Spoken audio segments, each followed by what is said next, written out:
right, everybody, it looks like we are live.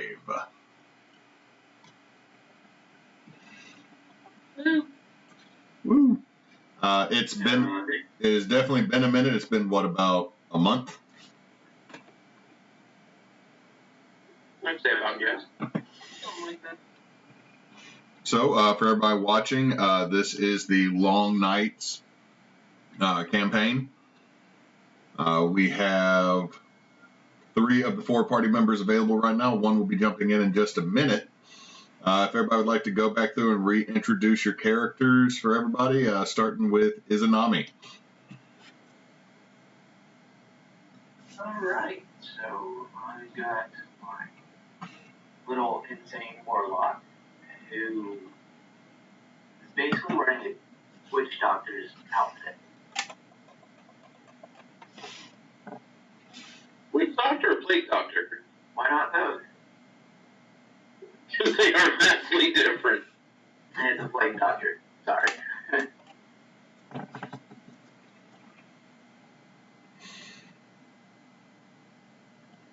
Alright, so that is Izanami, our next one.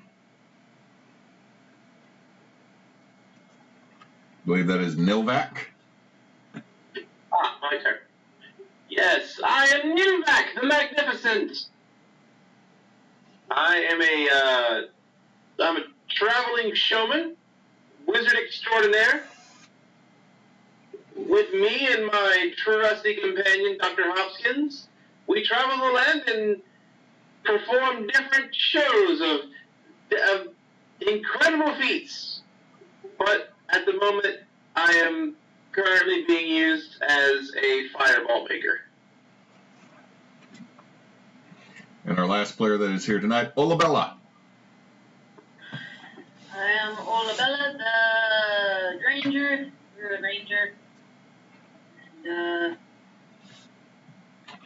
yeah, I'm here. I drive the new carriage we got. And I talk good with the animals.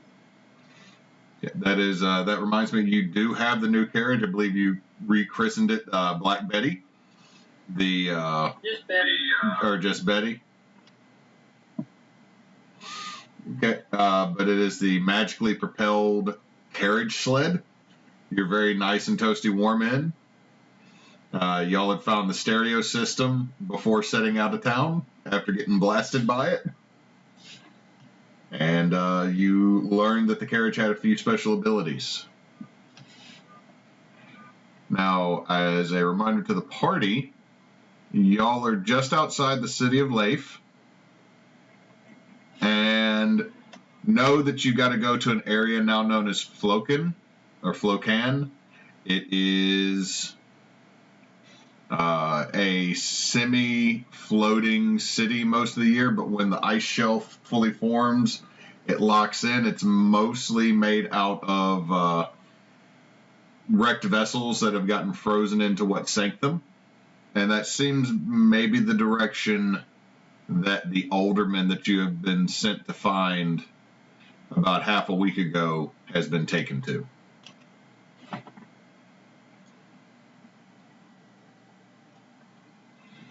And I guess that's where we pick up with all of you in Betty. Olabella is using the scrying/steering orb, and the rest of y'all are in what equates to about a 12 by 12 foot room. Oh, it's comfortable. Cushioned seats and everything.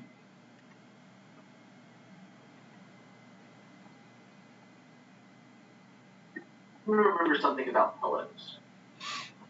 There are numerous pillows. Someone did find that underneath one of the seats there is a magical privy with a pull curtain, and that there is a alcohol dispenser that magically makes your favorite type of alcohol or other beverage.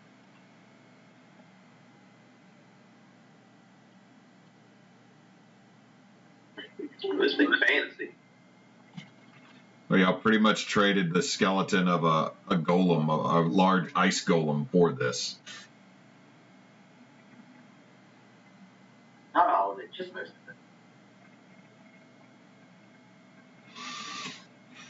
Langston, your elven fighter, is laid out across some of the seats, catching some Z's. It's very nice and warm in here. It's not like hot, but it's a comfortable temperature inside.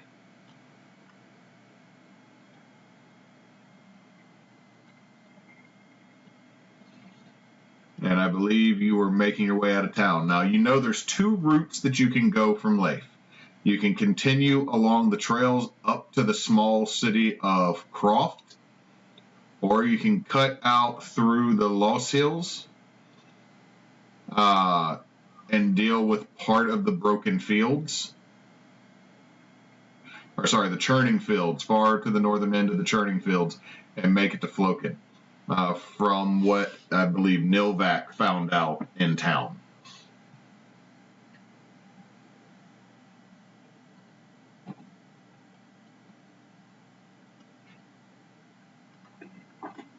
Well, which way do you think you guys think it'd be better, right? Let's stick to the trails. I might find more. Well, the trail that goes to Croft goes directly north to the next island that's been enclosed by the Jotun Shelf. Flokan is off to your northeast. The guys that we were looking for, were they just to the north, or were they to like the northeast or the northwest? Y'all, or what Novak had found out was that they were probably heading towards Flokan. Then we want to head towards Flokan then. Well, you got two ways. There's a longer, safer way to go north and over, or to just try to get there directly.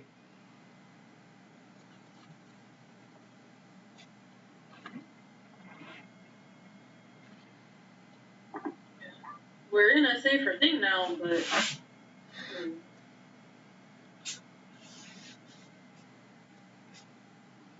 guys want to play it safe, or you just want to take the shortest route?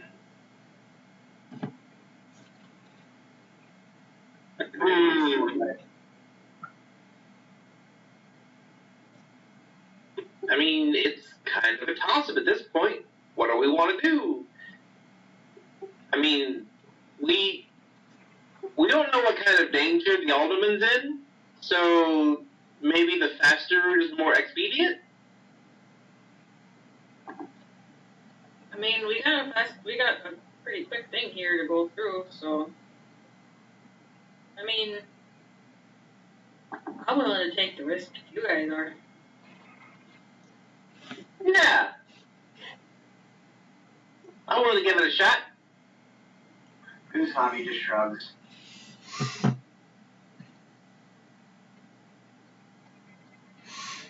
Okay, so y'all are going to go directly towards the northeast through the hills. And at first, when you hear Los Hills, you think that someone might be using Elvish to describe them. But as you look at the way they're formed, you realize that it's probably just a degradation of the word of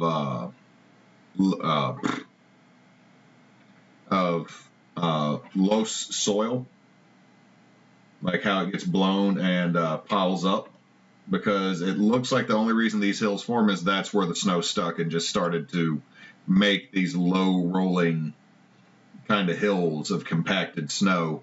And as you keep going, the first day you actually make about twice the distance that you would with the dog sled. But at some point, Olabella, you do start to get sleepy and realize that you will need to rest. Well, I think I'm gonna need a nap eventually, eh?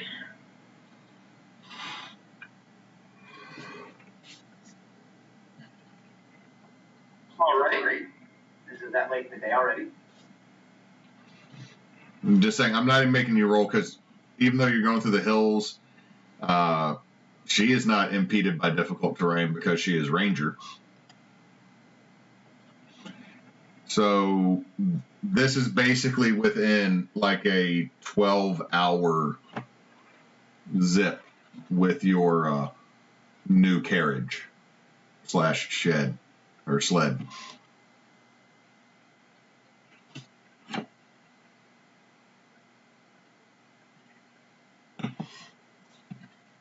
So you've done a full day's travel at this point. It's just twice as far as you normally go.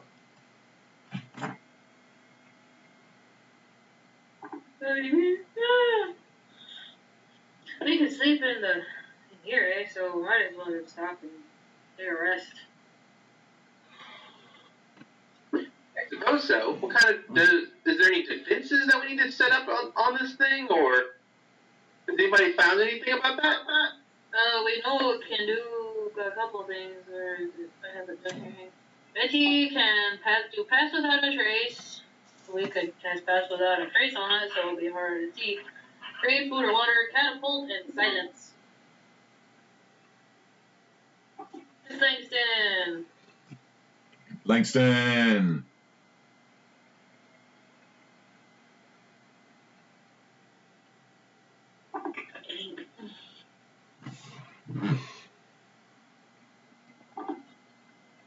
See what does silence? Silence would just allow for a certain area that you pass through to not make noise. We could always cast pass without a trace on it. It'd be harder to see, wouldn't it? Hey, Langston. That makes it harder to track, not harder to see. Y'all give me, if y'all are, since you've stopped, everybody that's in here can give me an investigation check to see if y'all can find anything. I do it. Yep. Everybody that's inside Betty the carriage can roll investigation. Me and Novak don't see nothing. Or I don't see nothing. Okay, Olabella. Tommy don't see nothing. Novak sees all the things. Olabella, you yawn. Izanami, you then yawn.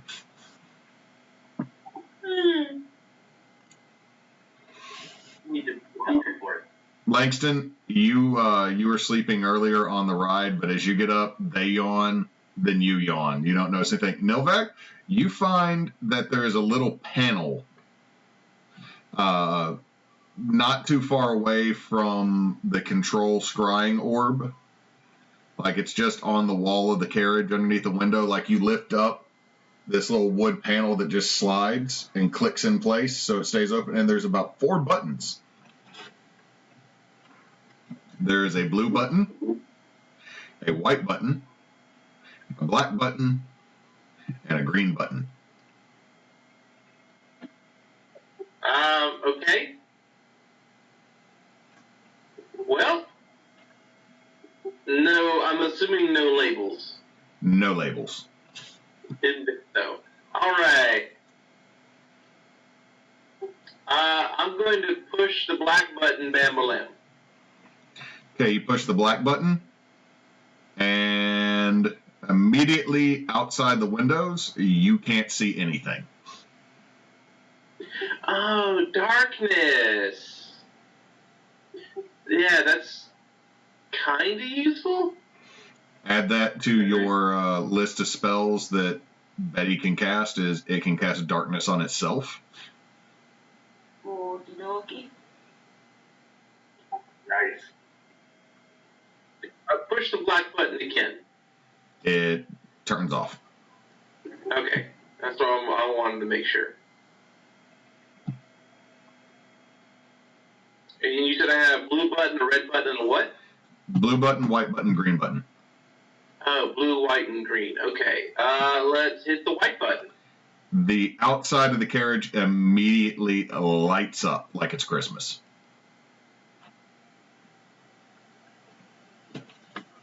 Okay. You can cast light. You can cast light. Okay, and then blue. Yeah, why not blue? Magically in your hand, there is a snow cone of whatever flavor you want.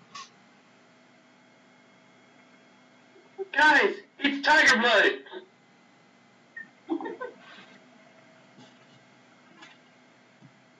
And there was one last button, right? Yep. I'll press that. As as you look outside, there's a slight shimmer that forms a dome.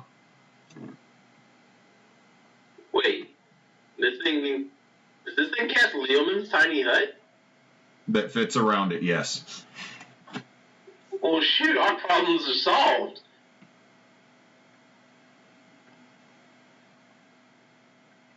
Do we understand all the spells they can do? Like, just playing around with Nilvac does with the 27 nat 20. Cool. But yeah, just as he's just pushing buttons as y'all are yawning, and then turns around with a snow cone. Was that creating food or water, or is that snow cone magic? It's snow cone magic. It just makes a snow cone of your favorite flavor. Snow cone. Would have been funnier if I just picked, was it Snowlock Snowballs? Then we don't get pelted with snowball.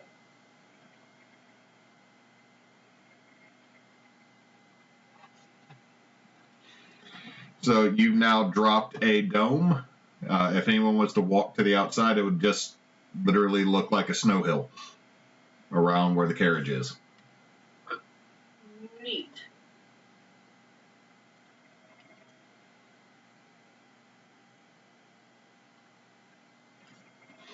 So it seems like you might be able to get a nice, quiet night's rest.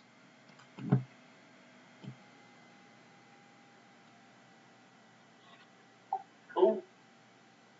All right. Sounds like a plan.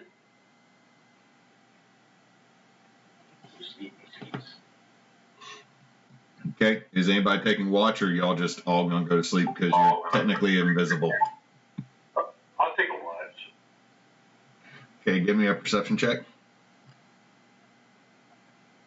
Did I miss too much? I'm sorry to hold y'all up. I didn't miss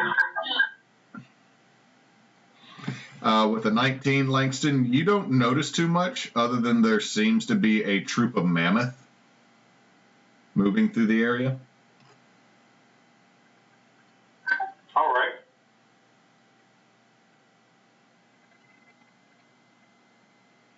I suppose who's and I'm going to take the second watch. Okay. Do you have dark vision, Izanami?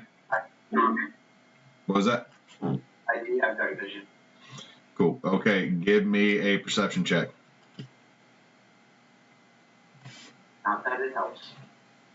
You're bored and you start making snow cones for yourself, I guess. I'd rather see if I can't steal everybody's pillows and make it pillow fort. Give me a stealth check to see if you can steal people's pillows. Or sleight of hand. No. Yeah, you go to take, I'm assuming Nilvac's pillow, but before you can reach, Dr. Hopkins has the tiny knife in his little bunny mouth before you can reach for Nilvac's pillow.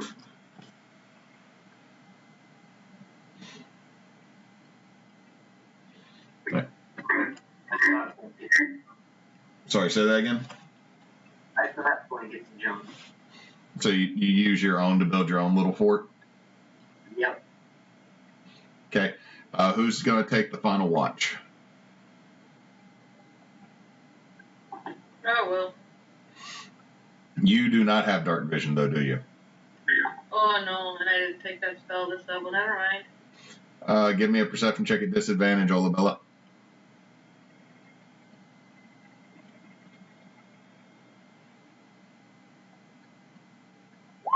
Hey! It's kind of hard to miss this, but the mammoth troop that Langston saw earlier settles probably about 15 or so feet away from you. Oh, them big boys. And the way they're sleeping is kind of along. There's a number of them. They kind of sleep in little clumps together to stay warm. But they kind of have this arcing shape to it that means in the morning you're going to have to go around them if you do not wish to go through them. Okay. tame the mammoth? I could always talk to them. That would actually probably be a good idea. See if anything's around. At least one of them. Maybe the head of the herd. It's morning and everyone's up before we get going. I'll try and talk to the mammoth. Okay. By the end of your watch, as everybody wakes up, the mammoths seem this. They're still kind of sleeping. Like apparently their schedule and your schedule do not line up. But there is a rather large mammoth that is kind of keeping watch over the herd or over the troop. In the morning, I will cast Speak with Animals, and I will start to approach the one keeping watch. And I'll say, hello there, excuse me. The mammoth just turns and looks at you, and the very heavy mammoth brow raises up, surprised that someone can speak mammoth. Oh yeah, it's a thing. Have you guys seen anything weird going on in your travels or anything? My friends and I are going up towards the north, so we wanted to know if we were going to run into anything.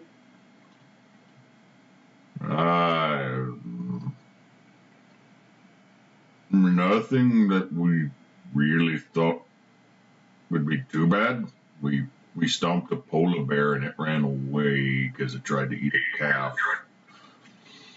Okay, you compared to me then, because I'm big for these kind of people, but compared to you, I'm pretty small. So anything could be more dangerous to someone about my size.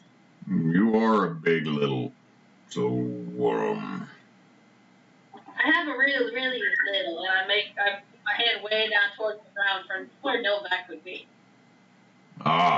You have a calf, so yes, there's dangers. There's wolves and polar bears, and there's one rather ornery orca, but he fell back into the water.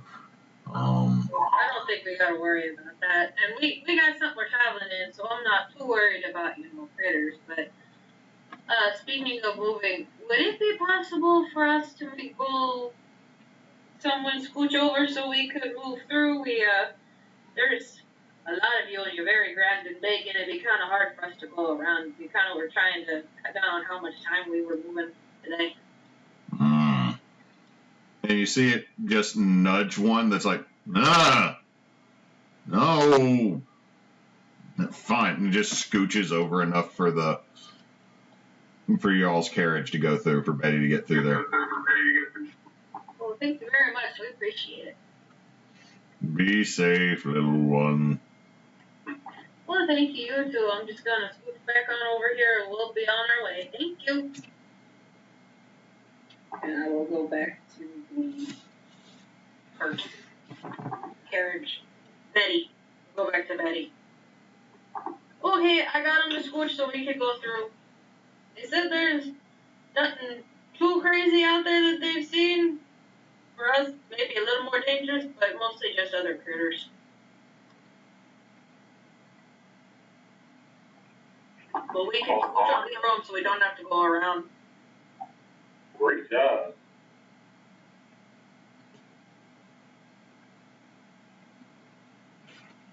Oh, they were very friendly. Sleepy.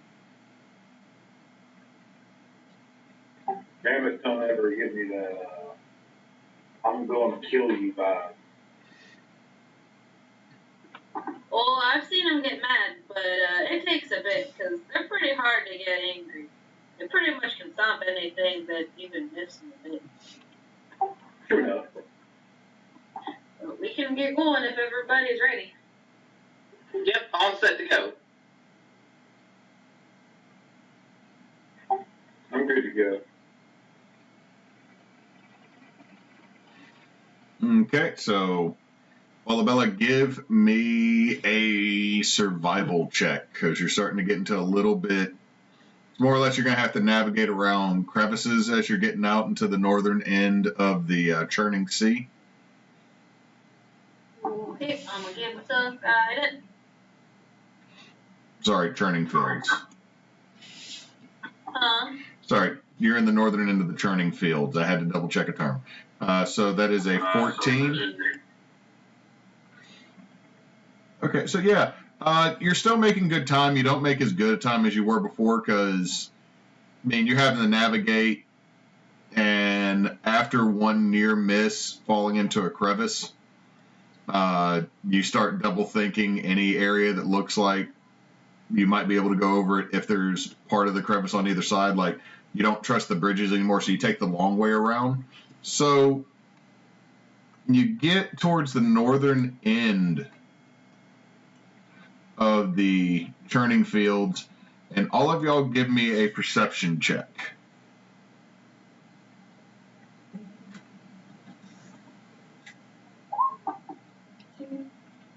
Myself, because I keep forgetting I have to. Okay, yeah, you all notice it, especially the two nat 20s. That's like 3 or 4 this game. Wow. So with the 22, a 21, a 21, and a 18, y'all notice that sticking out of the ice just a little bit north from where you are, it looks like an elven cutter, which is a long, narrow elven icebreaker that is frozen in the ice. Oh, jeez. I got caught at the wrong time, eh? I mean, it literally looks like it was caught as it was coming down a wave, the way it's frozen.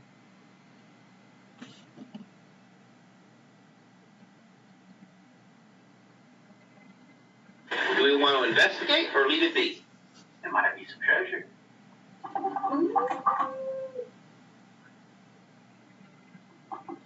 How stable does it look? From this far away, you can't really tell. I guess we can get a little closer to give it a look. But the two It nat looks 20, unstable, though. We're not getting on it. the two nat 20s, you notice that there is a bit of a green and teal white flag, which means this was probably a royal ship of the Duke that is the ruler of the island / subcontinent of Faj, which is where you are at. So there's a good chance there's treasure on it.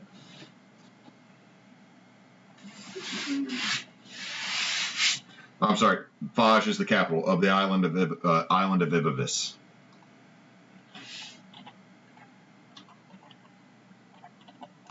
Holy crap, you speeded. Okay. So option A, we continue on and maybe find the arbiter, which is our main mission here, to be fair. Or we could inspect this thing and maybe find favor with the Duke. I mean, I think we could get a little closer and see.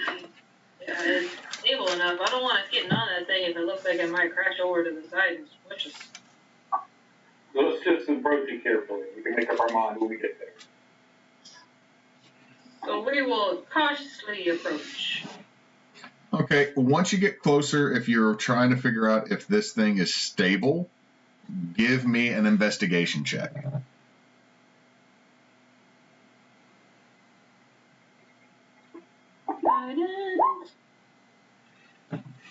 Oh, I don't need it. Never mind. Okay, Izanami, that is the most stable ship you have ever seen. Walking into it would be like walking on land. You're so sure that everything is fine. Everybody else? Let's see. Nilvac, it looks pretty stable. I mean, like, it's literally a shipwreck in the giant frozen ice sheet. At a slight, the stern is more elevated than the front because, like I said, it looks like it was coming down a wave as the water froze. Langston, you being a elf, know that the front end of that ship has a very large icebreaker, so there's a good chance that the bottom of this boat is not in the ice.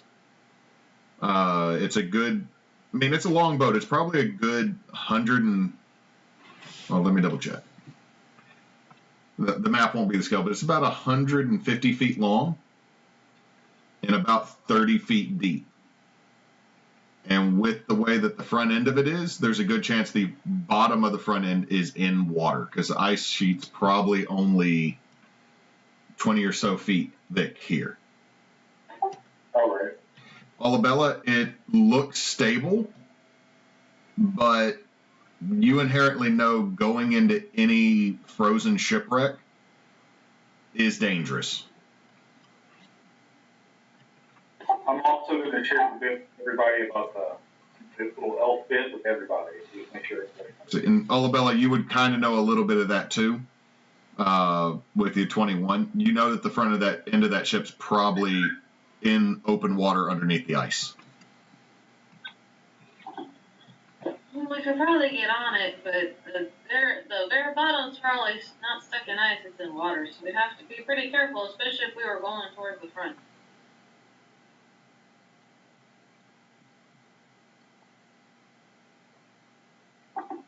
If you guys want to check it out, we could probably do it carefully. What's everybody want to do? I'm curious, but we do have to find the Alderman.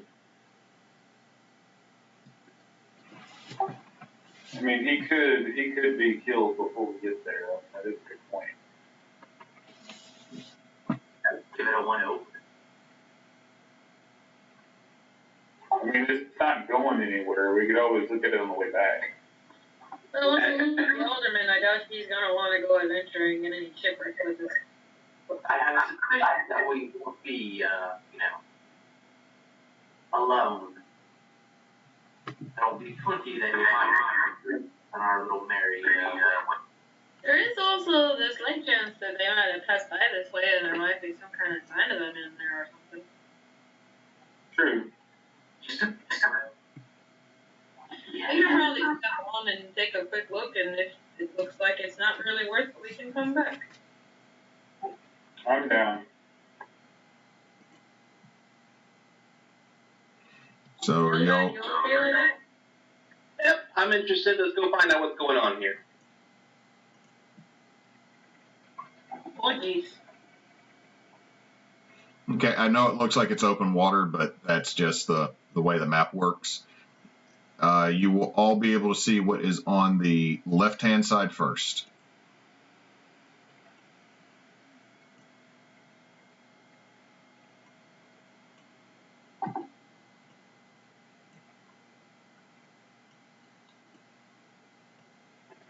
I want to make sure I'm reading it right. The right-hand one is below deck, right? Yeah, the right-hand one is below deck. I stopped putting dynamic lighting on mostly because, well, anyone that's watching the stream would be able to see it anyway. And I'm sure it takes a computer power too. Just a little bit. And sometimes it just doesn't like us.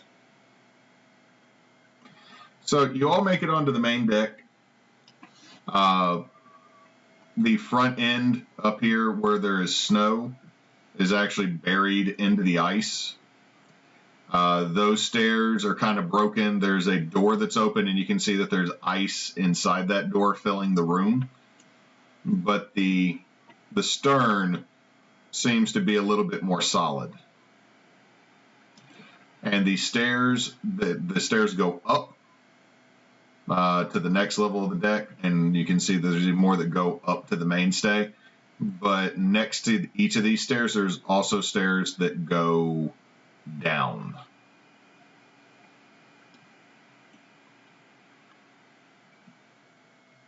So there is. So you want to check out downstairs?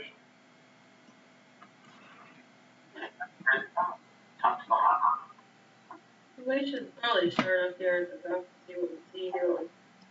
All right. Well, I guess I'm gonna head upstairs. Okay, Langston's moving upstairs. I'm moving right there. Okay, so Langston and Izanami are moving upstairs. Do not move much further than that, Izanami. Where's everybody else going? I'll follow them. Okay, so you're going upstairs. Nilvac. It's just occurred to me that we have seen some frozen undead previously, and I'm not seeing any bodies lying around.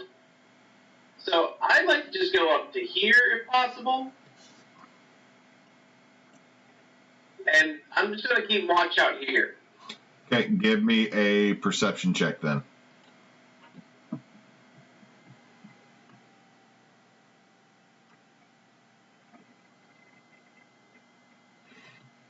You don't really notice much, but again, the end you're climbing up on is the lower end of the ship, going down into the ice and the snow. Oh, I'm sorry. I was reading the ship wrong. Where they're heading is actually up in elevation. So y'all are on the second deck that is exposed above the ice line. And I mean, even the deck you came up over was about 8 foot, 9 foot up above the ice. So you're probably about 18 or so feet up. And it's just, there's a lot of snow.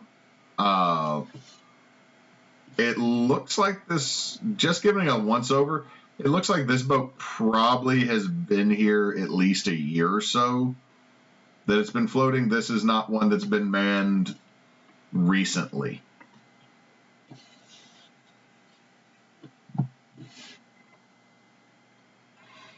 But Izanami, ahead of you, you can see that there is a wall that looks like it probably leads into part of the interior. If you go up the stairs, you'll see that there's the mainstay and what looks like a small cabin.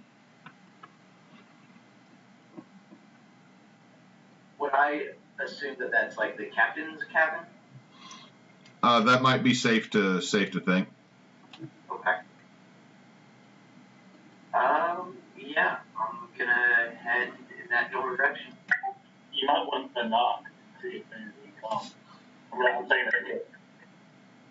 Oh. Okay. I'm gonna draw my blade too. Okay, Izanami, as you go up onto the mainstay to where what you think the captain's quarters are, it looks like the wheel has been the actual mainstay itself has been broken. And I'm sorry, I don't have a map for that part on the uppermost levels. And the captain's quarters door is ajar. It's slightly opening in. I'm gonna peer through the opening and see if I see anything. Give me a perception check.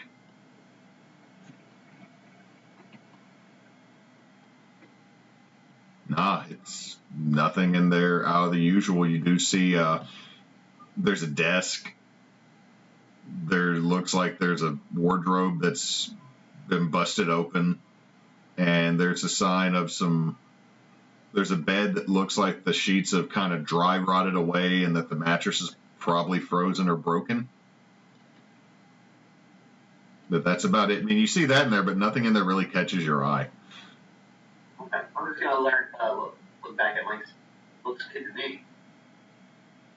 All right, I'll follow you in if you want to go in. Okay, I'm just gonna, slowly push the door open. Stepping in. Okay, as you step in, it's probably only about 10 or so feet deep. And then about, 20, 25 feet wide. It's the width of the boat. But again, what you notice is an old desk, an old chair, a busted wardrobe, and something that used to be a bed. But if you're going to be in there, whoever's going into the captain's quarter on the third deck can give me a investigation check. Novak, if you're still keeping perception outside, give me a perception check. All right.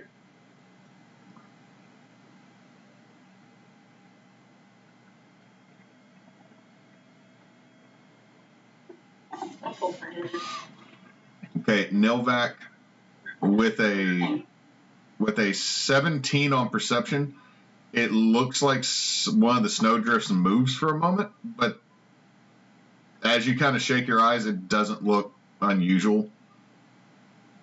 But for a split second, you just had to do a double take, and you're kind of second guessing what you might have seen. I'm gonna keep watching in that direction, see if anything else happens.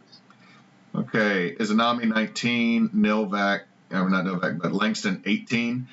Y'all find, Olabella, as you're looking in, you just notice how sad that bed is, and that bed is small. But with a 19 and 18, what y'all find going through what was once the captain's quarters is you find the remnants of what looks like someone reburned the fire in the little stove that's in one corner at some point. It's been a long... It's not warm, but the ash in it is newer than anything else in this area, so someone probably spent the night in this cabin within the last, I don't know, maybe week. You find some journals that are mostly ruined, but you find out that the vessel's name was the Ice Bane. You find that the vessel's name was the Ice Bane. And that it did carry, at some point, a large amount of trade goods for the Duke of Ivavis. It would go over to Iceheart and come back through the northern seas.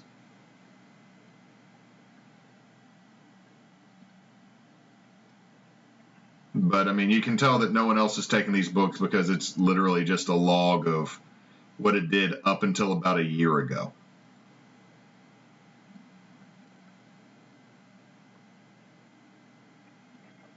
I'm starting to believe there's something here after all. There is another deck. On the second deck, there was a door that went into the main part, and then there is the hold.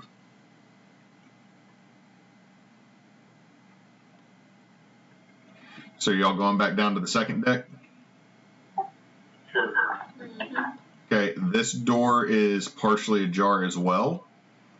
Novak, as they're going in, give me another perception check.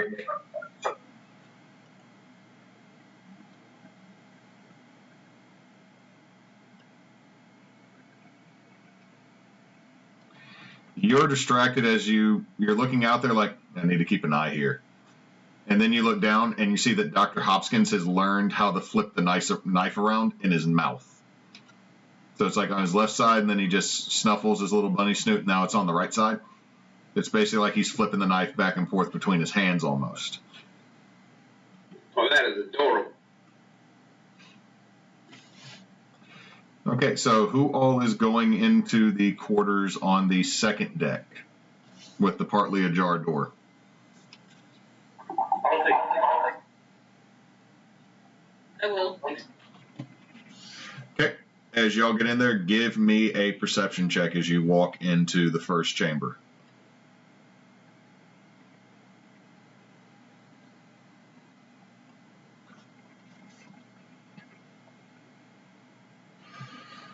Okay, as y'all walk in here, you can see that definitely someone in the last week has slept in here. There's the signs of a campfire that was made using some of the furniture that was in here. You can see that Is it a fire on the hold? you look and you can see that someone tried to pry up the boards, but you can also see that the boards have split and shattered, much like if they were just solid ice. So they probably lit a fire here because the wood itself The pitch and the tar that was put in it, it has frozen as well, along with the rest of the area around it.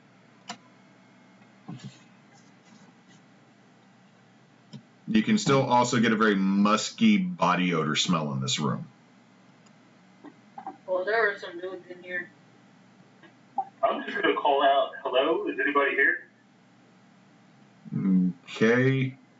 You hear, let's see, with that 22, you hear some quick little not footsteps, but you hear like a scurrying noise in the room. Both the room to y'all's left, or will be y'all's right, I guess, and to the chamber to the south of you. Yeah, to the chamber to the west and the chamber to the west of you, you notice the sound of a skittering noise.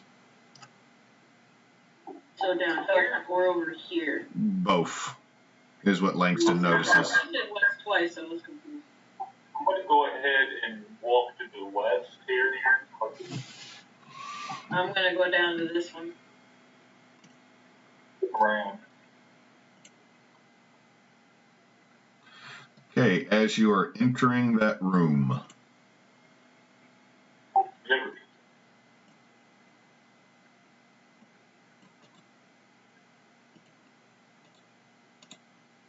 Ah! No! No, what is that?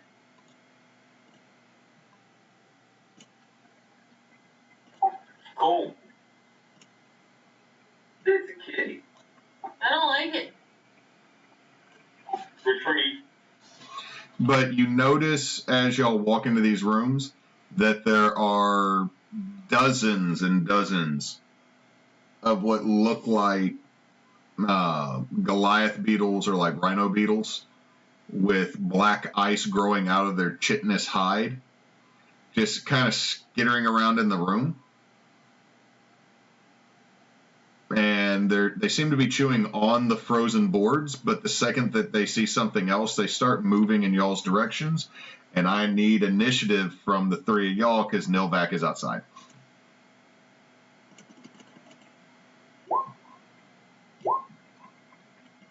Woo! I forgot to select it, I'm sorry. They even told me. What is that total you got? 23. Okay. Well, I forgot the natural 20s, she goes first. So it's going to be Olabella, Langston, Izanami, and then these beetles.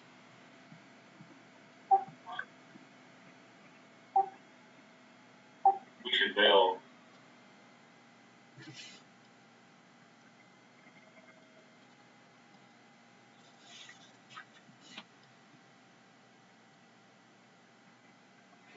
So Olabella, what are you doing? You're the first in the order.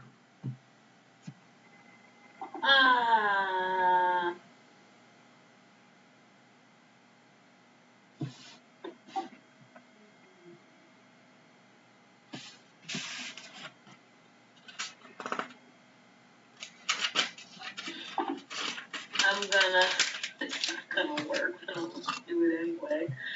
Using my speech of beast and leap ability, I'm gonna be like, I'm gonna hold up my hand and say, hey, we're not meaning any harm. We just were looking around. No reason to come and chew on us, okay? And that they can understand the meaning of my words, though I don't really have an ability to understand them in return. But I have advantage on all charisma checks that I make to influence them. It's not really an action. You didn't say it's an action, it's just an ability I have. So give me a persuasion check then.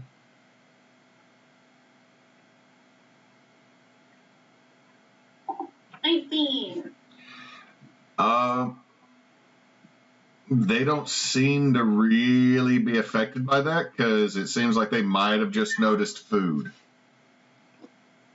Well, okay. Does that count as my action? Because it doesn't say it's an action, it just says it's an ability I have. Because what you did is still technically speech, so that's a free action, so you still have your movement and you have an attack action. Okay,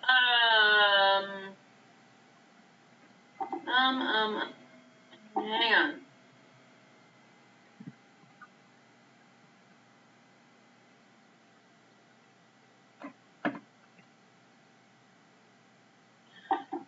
I'm going to step back here, and I'm gonna cast a circle spell. I'm gonna cast Spike Growth right within the doorway.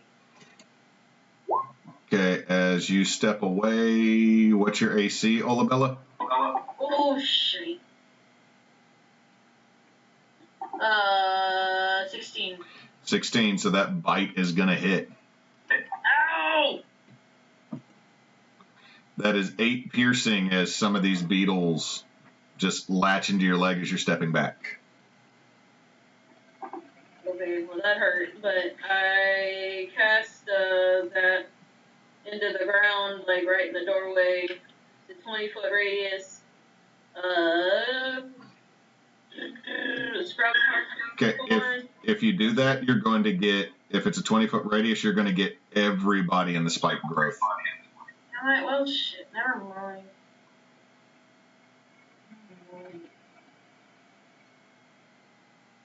That's why I don't like being a spellcaster, because everybody's always the same way. Oh wait, I did take dark vision. I'm dumb.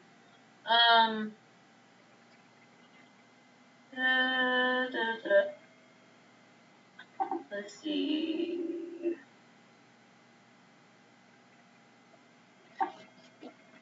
Okay. Brooklyn's freaking out on me. Langston, you are in the way of casting Thunderwave. Thunderwave comes off of you.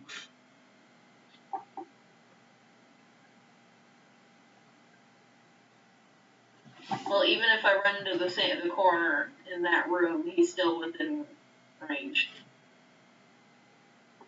So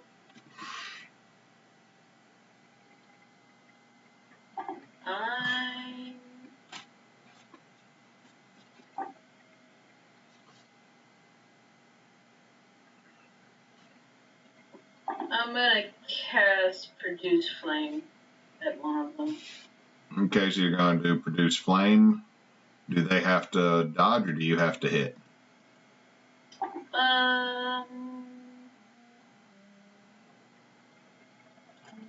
Spell. I cast a spell as an action. I make a ranged spell attack. And if it hits, it takes 1d8 fire damage. So, maybe roll a d12.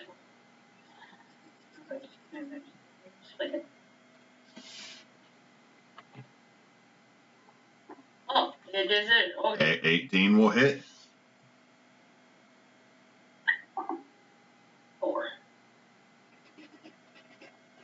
You hear several of the little beetles pop, and the swarm of them do not seem to be happy with this. Yeah, I'm gonna move back here.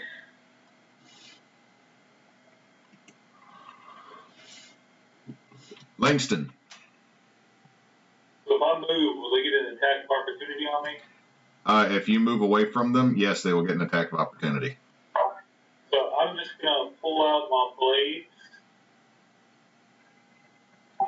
and attack first with Benny. This one right here. Okay.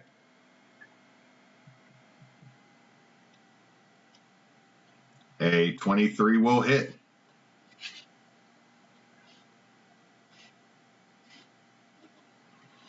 So that is 11 with the 23.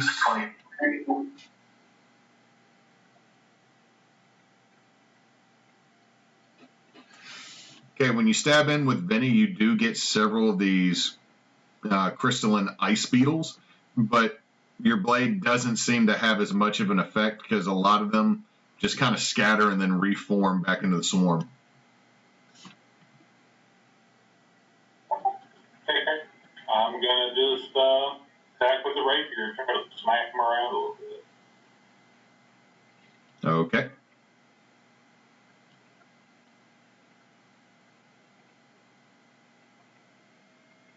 A 17 will hit.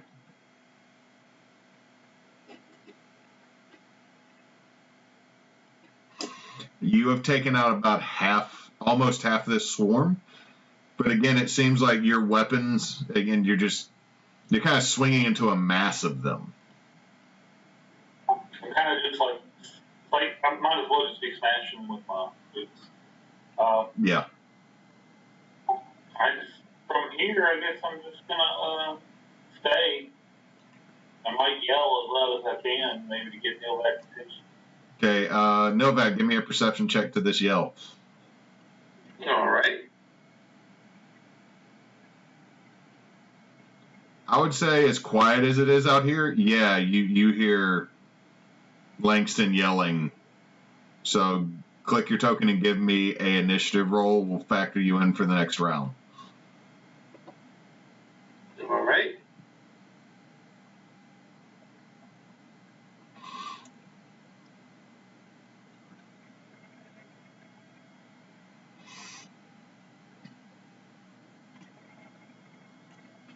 So at the bottom of the next round, Novak will be able to act. Izanami. So, if I cast Minor Illusion, I can make, like, an illusion of a fire, right? Yes. Okay, then, kind of in the doorway that Olabella shot through with their little produce fire, I'm gonna use Minor Illusion and have the illusion of a fire.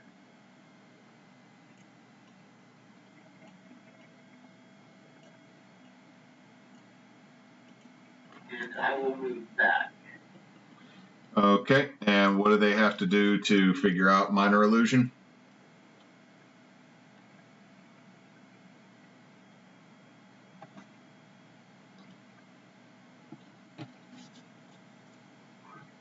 They have to investigate it and beat a certain score, isn't it? Yeah, The creature normally has to make an intelligence score, an intelligence check, versus the DC of his spells. so my DC is 16. Okay, we'll deal with that when we get to it, because these buggos not very bright. Is that your turn, Izanami? Yep, that's all I can do. Okay, so let's see what the buggos in the room do. That's a 1, so they're scared of fire. That's an 8, they're scared of fire. That's a 5, they're scared of fire. So those ones are in there. Let's see. Langston, both these swarms of beetles are going to move into the same square as you. You are now swarmed and completely covered in beetles. And they're going to have advantage on biting you. An 11's not going to get through your armor. And I'm pretty sure a 15 will not get through your armor. Nope, 19 does. Okay, so you literally just have all these bugs crawling all over you, biting, but they're finding no purchase. Okay, at the next round, Hopkins and... You know what, we'll go ahead. Hopkins and Nilvac, are y'all just going to run that way? Yeah, I'm hearing something going down, so definitely should investigate. Yeah, I'm gonna move toward that, toward the disturbance. Okay, so I'll allow you to go ahead. Are you going to just take your full action to dash? Yeah, pretty much. Okay, just move your token, and then I'll move Dr. Hopkins there, because I can't remember if you can move him or not. Cool. Cool. So if you just want to dash and move you and Dr. Hopkins that way, we can. Olabella, there is a fire in that doorway. Oh boy. Okay. What? Langston's getting attacked, huh? Yeah, Langston has done been swarmed. Okay. Okay.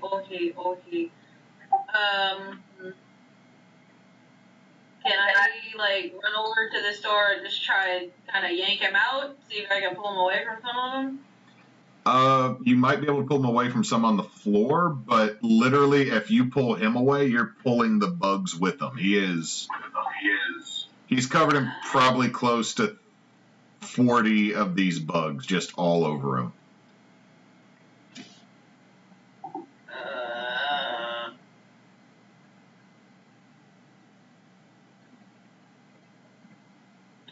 Okay, I'm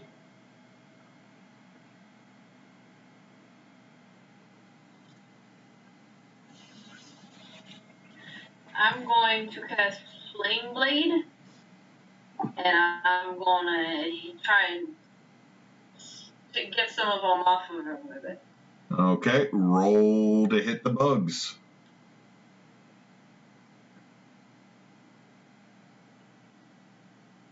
No, hang on.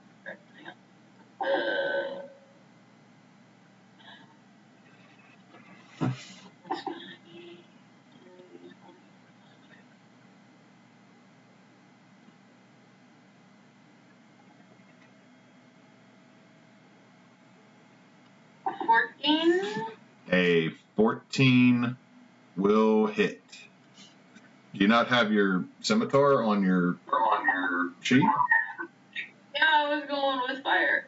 This is it's a fiery blade that appears in my hand. Oh, okay. So, yeah, that is a 14 will hit him.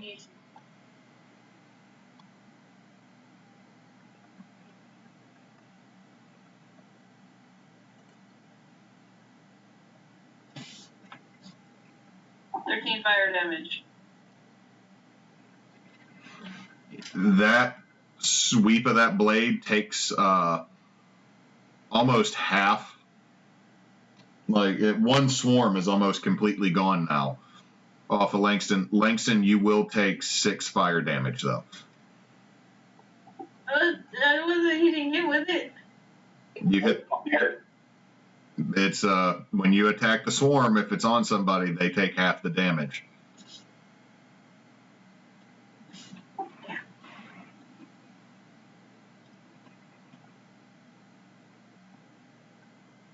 So you took care of almost an entire swarm of bugs. I thought fire would be good. But Langston got a little singe. Yeah. He's a big boy. He'll be fine. Langston, it's your go.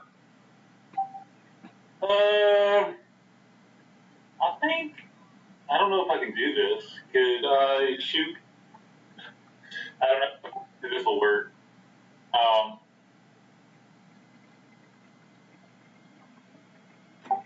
If I move, they move with me, right? Yep.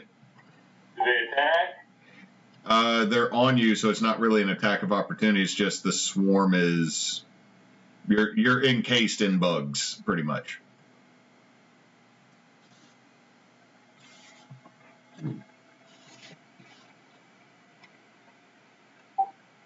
I'm gonna try to cast flame. What do I have? Hold on, I have a little cantrip. But firebolt on myself if I can. You're at disadvantage because it's a ranged spell. Alright. So no. You go to shoot a firebolt and it just like sails over Nilvac and Dr. Hopkins as they come running over. Wow! Hey, Nilvac, light me on fire, please.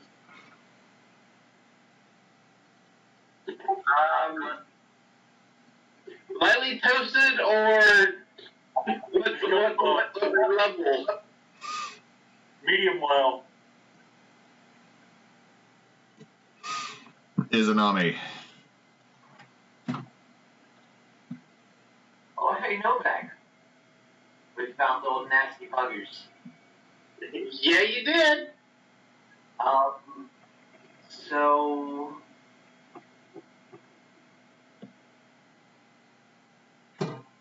Yeah, I should be able to do other actions, and my minor illusion will keep doing its thing, right? It's not. It doesn't say concentration. Concentration. Sorry, what'd you say? And it's not a concentration spell. I thought I said that. I mean, it's not concentration. So you should be able to do something else while that's still going.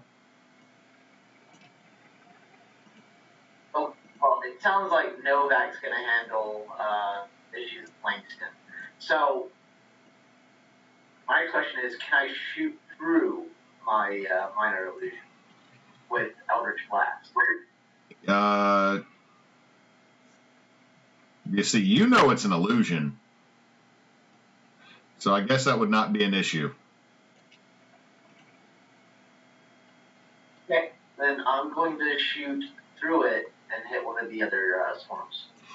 Okay, you can only see the first swarm. A 13 will barely hit. Okay. So that's 8 force. 12. You got a 13 that hit. It's rolling a 12 because you got a nat 20 on the automatic advantage roll that it was giving you. Really? So the 4 is the extra damage die. See. There's a way to turn it off, but the number of times people have advantage or disadvantage in most rolls, I say just leave it on and just go with the first one. Is the roll that you normally get. So that's still a pretty good smack. That swarm's almost completely gone.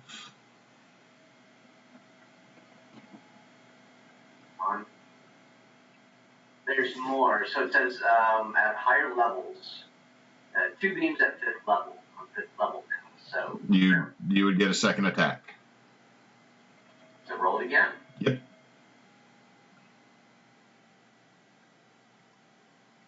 A 22 definitely hits.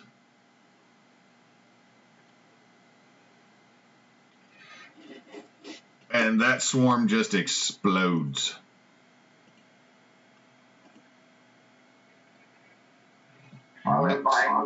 Max damage.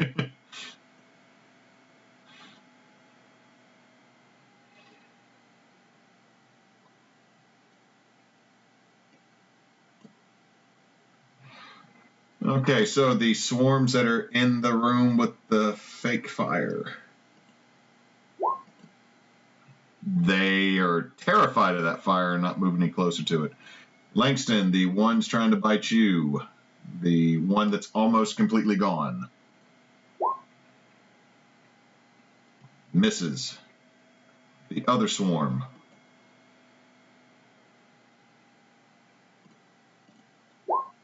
misses. They're just, again, they're crawling all over you, but that's really about it. But I do need you, because this is the second term you've been swarmed, to give me a con save.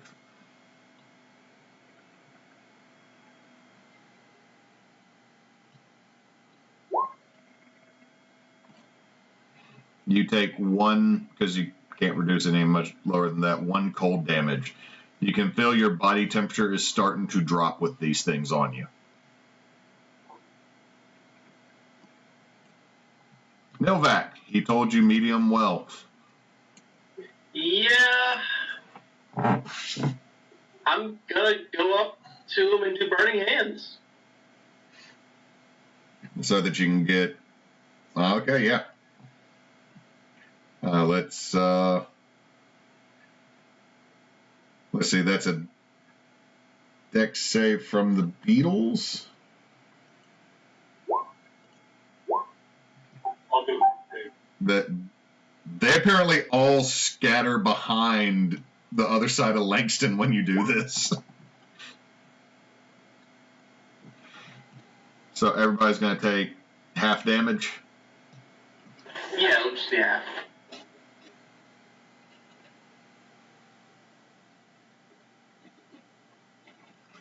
Okay, one of the swarms that was on Langston is completely burned off. The other one mostly got onto, like, whatever way Langston was facing, got to the other side of him when you threw the fire out. Dr. Hopkins.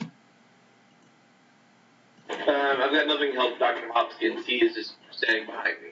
He does have his knife, though. He does. He does have his 1-point knife. I thought I said it was a D2. Or is it only? That might be a D2. Oh, yeah, it's attack plus 2. Yeah, 1d2 plus 2 is what he's got. But he only have 2 hit points.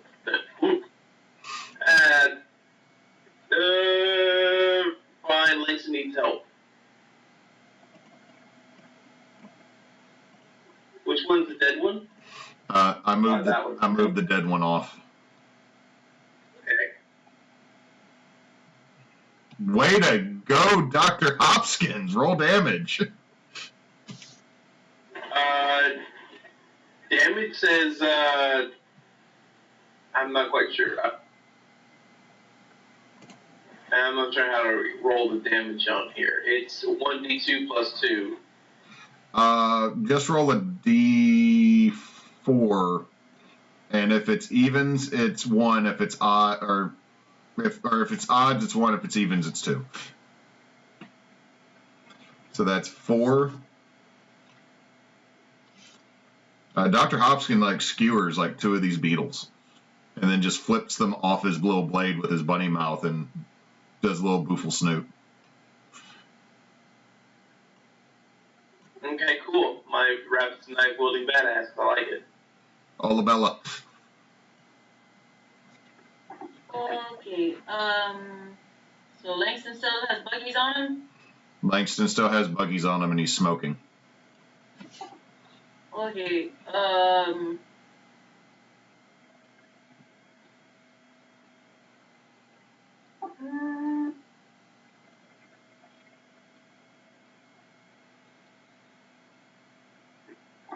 okay, doesn't hurt too bad.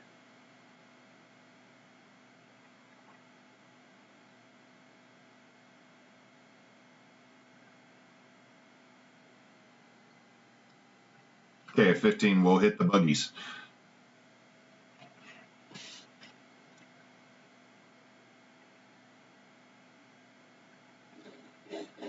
Langston, you'll take another 6 fire damage, and there are no more bugs on Langston. Yay. Well, sorry about that. It's fine.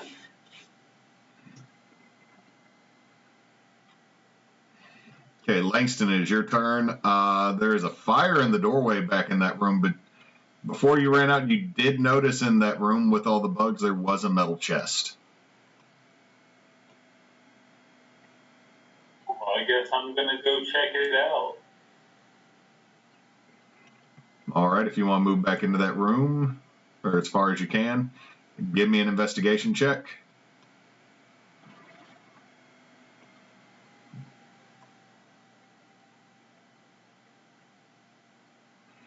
It is definitely locked, but it is an old and mostly frozen lock. I'm gonna use my magical sword vinegar. Crack it. Okay, give me a strength check.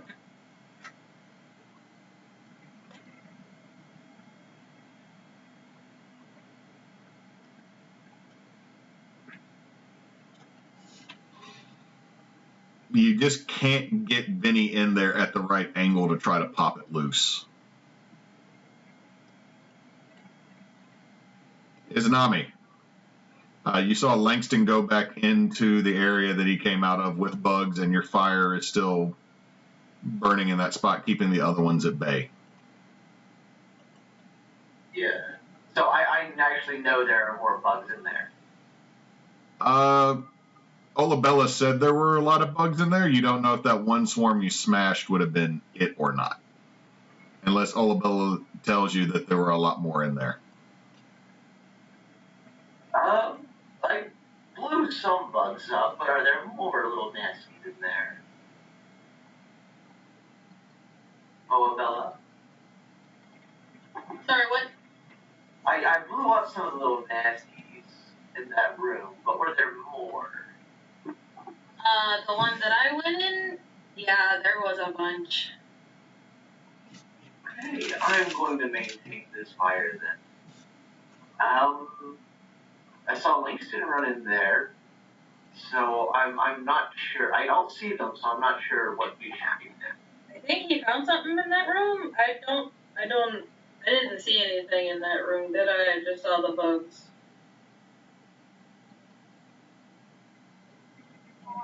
Did I? There was, when you looked in there, you would have noticed a large wooden chest and then all the bugs.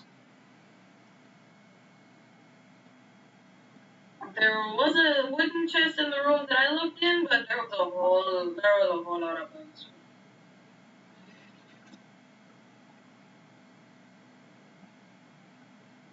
We have the fire-breathing bunny. I think we should be fine, right? Sorry, what did you say? We have the fire-breathing bunny. We should be fine, right? I think so, and you still got that fire there, so maybe we should at least see what Langston's doing. Okay.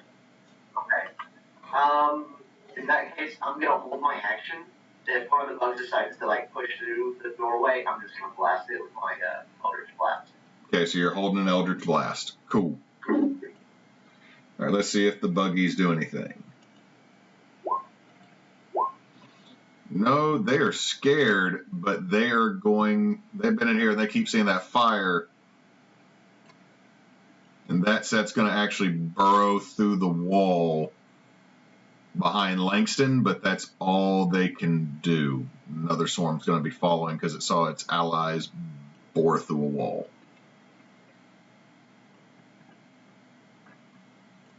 Nilvac. All right. Well, those are dead. I'll move over to here. Touch.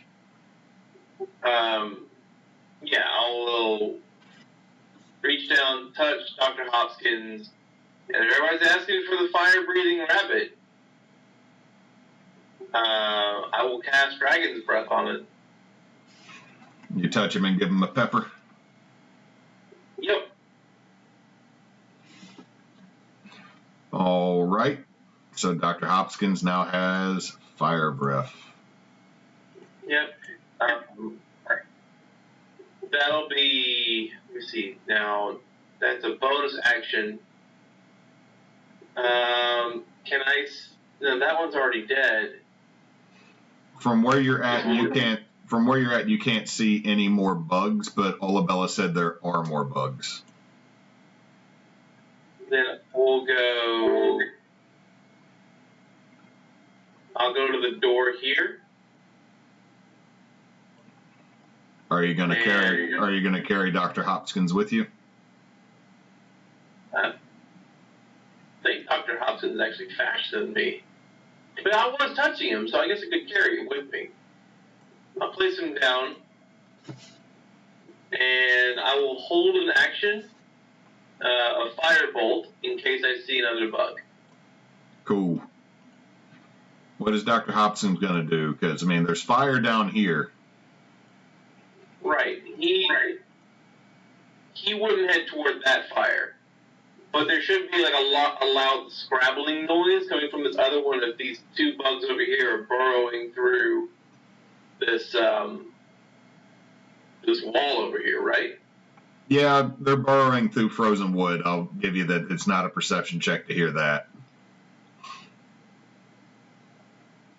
Okay. Then I will hop into the room.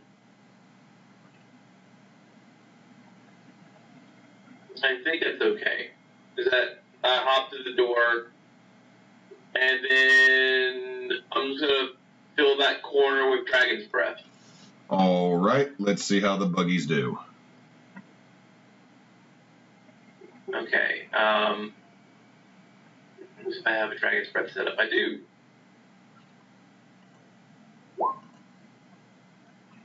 How the hell are they this dodgy? With a +1. So they'll take half damage. 3 then. It seems like a lot of the wood, that frozen wood that they were digging through, kind of absorbed a lot of the fire blast.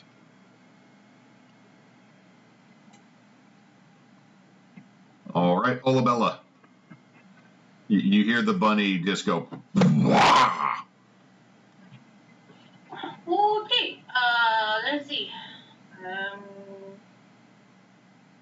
Go in here. So the bunny made fire in which corner? As you get there, you can see over Langston that there are bugs burrowing through the wall that is now partially thawed, and there's some burning bugs. Okay, Langston, how are you looking HP-wise? I got 36 out of 53. I'm not great, but I'm not terrible. I'll go ahead and cast a Cure Wounds on him.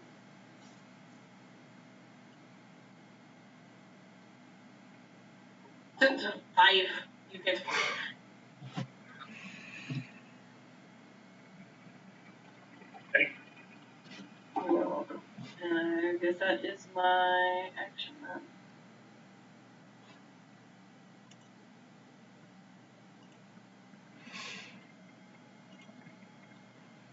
Langston, you see from behind you, these things are burrowing through the wall. Can I jump up on the chest? Give me an athletics check real quick. Or acrobatics, whichever one.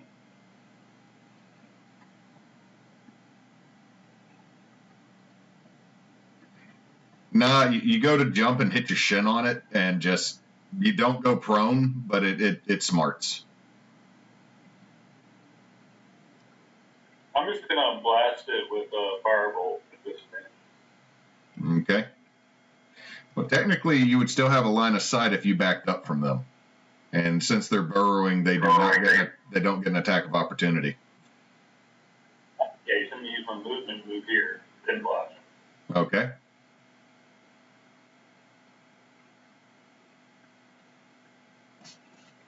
A 15 will hit.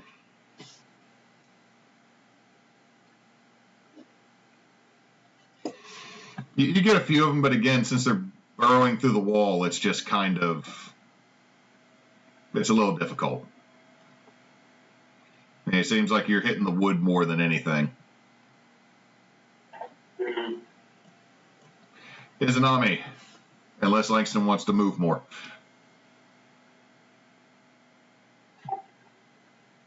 I'll tell you what I'm gonna do. I'm probably gonna regret it. But since I'm the tank, I'm gonna move back. So let me get you. So Alright. I start to step back, throw some fire, and then walk back into the room. Yep. I'm gonna say smart.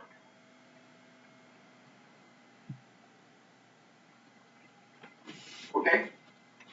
Hold on a second, though. Nilvac was holding an action with Langston. If I were to see a bug, I'm just saying, with Langston moving, you would have been able to see a bug. I'll just take a firebolt shot at it. Okay, cool. 22 hits. Okay, and that's some dead bugs.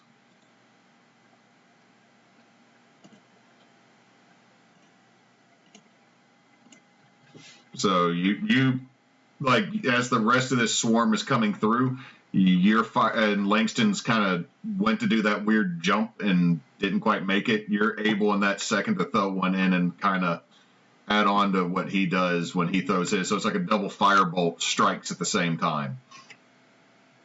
I like it. All right, Izanami, there's still another. I'm gonna move those ones off because they're trying to burrow through as well. See those from where I'm at, right? You cannot see them where you're at now, but if you moved into where between Langston and Nilvac, you would be able to.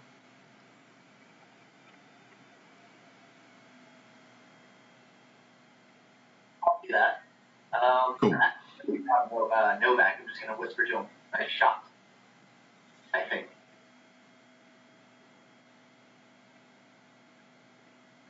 And so I'd see the next group coming through. Yep. Right.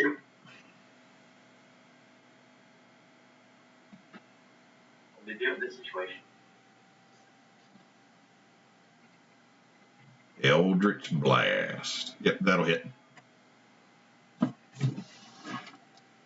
Oof.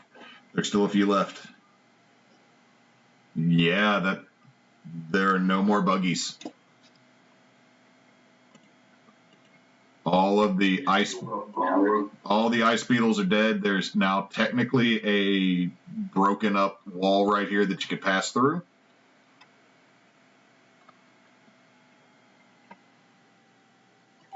I'm going to try to open the chest again.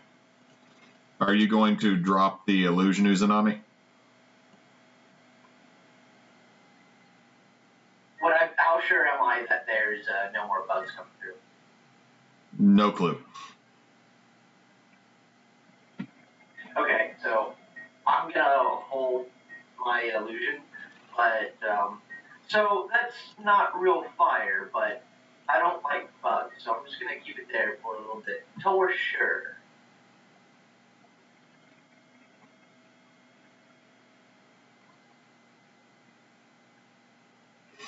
Okay, Langston, how are you going to try to open this chest? Same way I did before. Okay, strength check. Now that you're out of combat, you know that these two rooms have a chest in each. Langston is trying to open this metal box, yeah, and you break the lock. Awesome. What you find inside the metal chest is you see, first off, you notice what looks like a sword and a scabbard. It's got kind of an odd shape to it. There are 2 leather sacks. Okay. And there is a roll of what looks like some very thick, preserved, scaly hide. I'm going to pull it all out. I'm going to look at leather pouches, and see what's in there. Inside the larger leather pouch, you can see that there is 500 pieces of gold. The smaller leather pouch has about 100 pieces of silver. All right. Well, I'm going to go to this table right here and dump out the gold, start divvying it up evenly among everybody.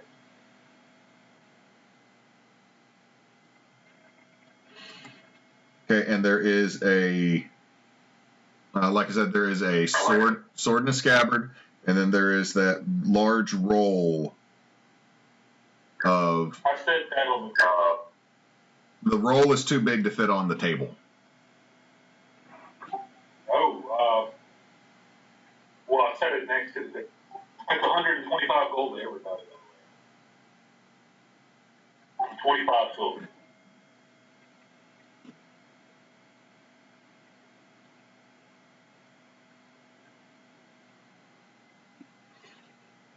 Okay, so you still got the sword and you got the roll of hide. Was anybody checking the chest in the room that still has a fake fire in the doorway? Oh, yeah. Okay, if someone's going in the other room, go ahead and move your token. I did. Okay, Nilvac, what are you and Dr. Hopkins doing? I'm going to show you. Go ahead. I'm getting my money, number one. Dr. Hopkins, he's just hanging on over to me. I'm gonna be, you know what? I am curious about what's in the chests, but I got a feeling like something else might sneak up on us. It's kind of a bad feeling, so I'm gonna go out here and keep a lookout. Okay, give me a perception check.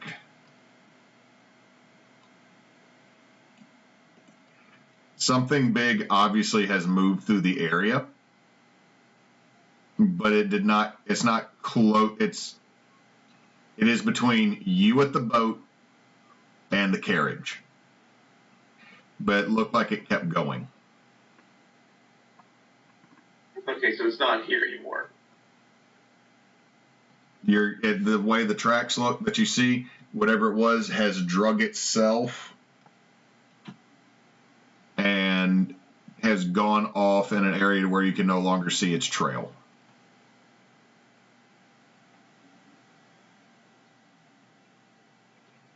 But there's a long center trail and then what looks like every so often 6 holes on the side of it.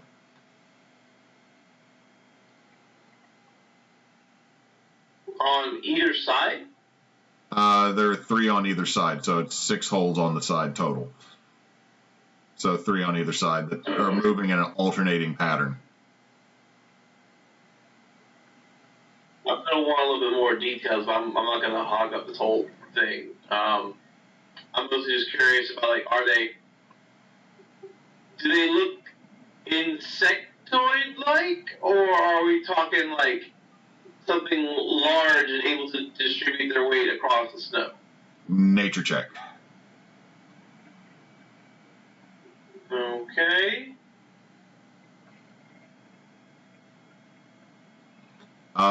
As you look out there, the feet have 4-pronged claws digging into the ground ahead of wherever the feet would have hit.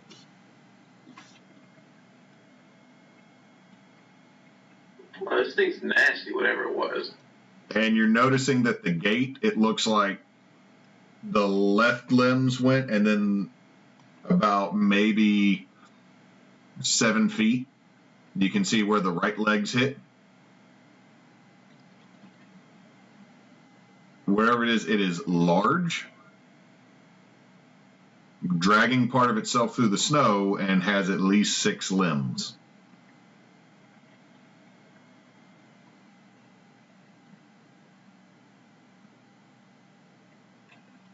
With some type of claw.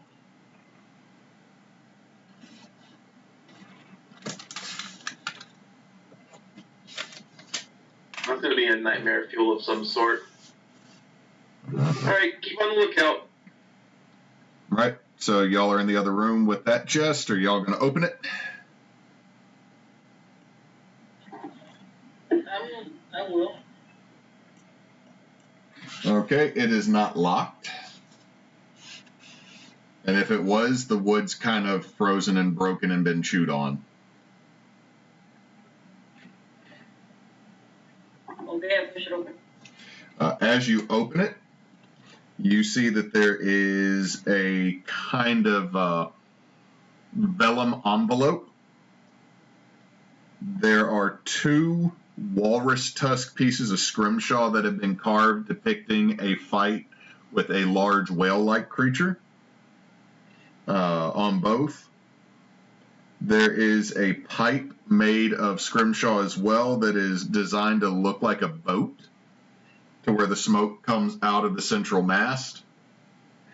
There is also a tri-corner hat that used to have a feather in it, but the feather has kind of just broken away. And there is a heavy coat. Oh. Well, we got a hat, and we got a fancy coat, and we've got tusks, and there's a pipe, and I'm going to look in the vellum envelope. In the vellum envelope, you see that there is a piece of parchment. That is the equivalent of a traveler's check for about 300 gold to be cashed back in I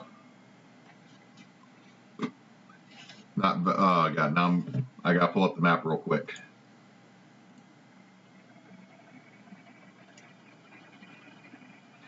Back in Mir, where you originally came from. Oh, the traveler's check. Worth about 300 gold. That's 300 gold. I'm sure the tusks are worth something.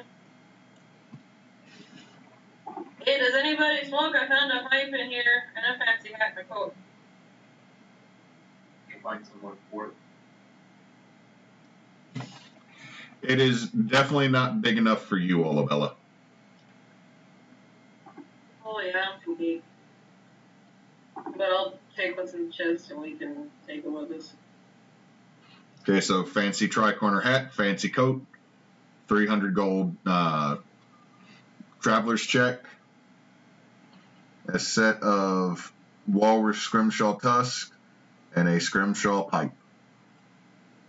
I'm going to take the sword and the roll of leather, cut Bill back. Maybe he can make some sense of it and see if it's magical or not. All right, let's go ahead and do that, and that'll be the last thing we do tonight as y'all look at this item, or the sword and the leather. All right. Let me get back over my spells real quick.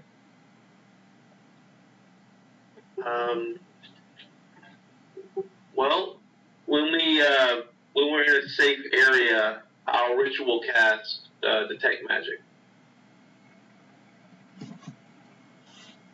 Okay.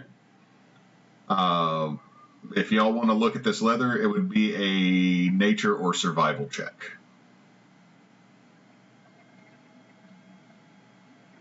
I'll look at it. Might as well look at it since I'm casting detect magic on the ritual anyway. So.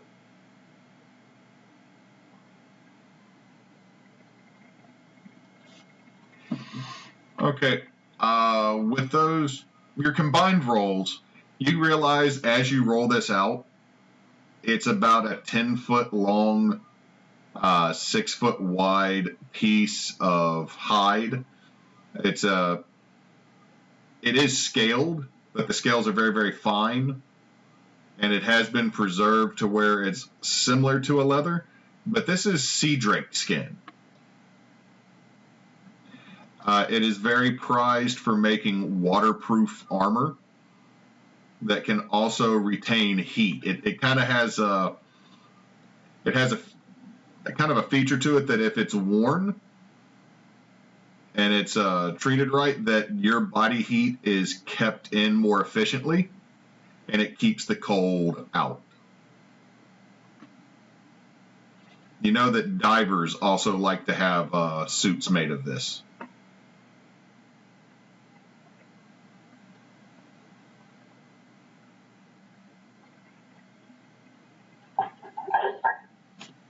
And just a rough estimate, this is probably 500-600 gold's worth of hide.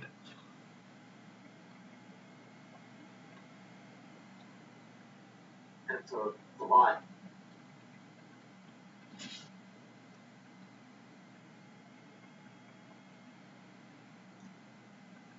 I'm going to roll against the Was there a price in my sword? You didn't cast detect magic, right? I mean, I was going to spend the ritual to do it. If you take 10 minutes to do it, you can definitely tell that this sword has evocation magic on it. Okay. I'd like to make a Arcana check if I can recognize any patterns on it, anything that would give me more of a clue as to what kind of magic it specifically does. Okay. Can you read Dwarvish? Let me see. No, I can read Gnomish. Okay, you definitely know that there's etchings along the blade that are Dwarven, and this is a long sword. But just as you run your hand along it, the blade is unnaturally warm to the touch. Not like hot, like you would burn your fingers, but you're on an ice field on a frozen boat, and this blade feels like it's been left out in the sun.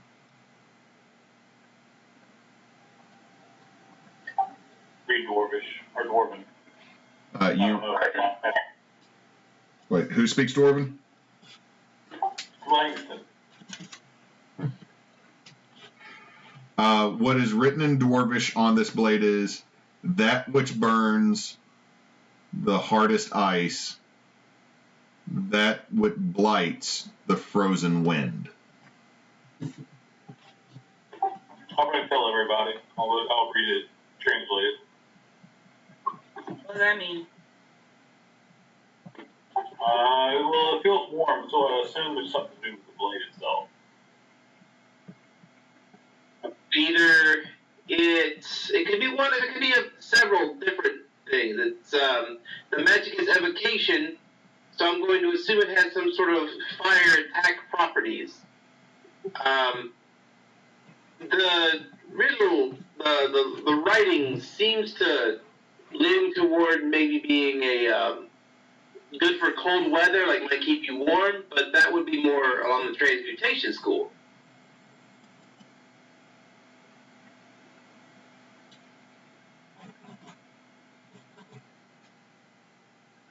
Best guess, stab something and use it to set it on fire.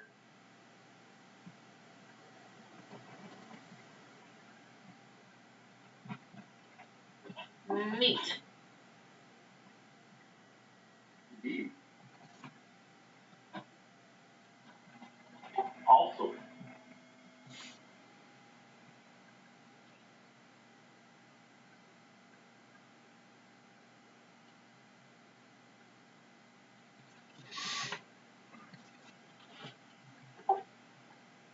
Now, before we close out tonight, you still have the hold of the ship you can go into, but you do hear off in the distance, Novak, from the direction you saw whatever it was drag itself, this low rolling hiss.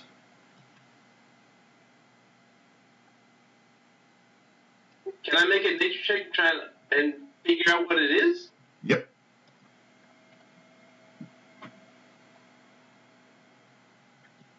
There's a chance it's an ice salamander.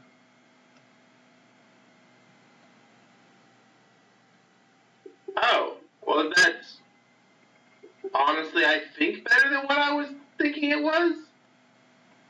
But still not good. But that's where we will stop for tonight. Y'all have found some treasure on the boat. And really glad to play this. Hopefully we can play it again here soon, because y'all don't have much longer till you find the Alderman. Oh, yeah. Woo!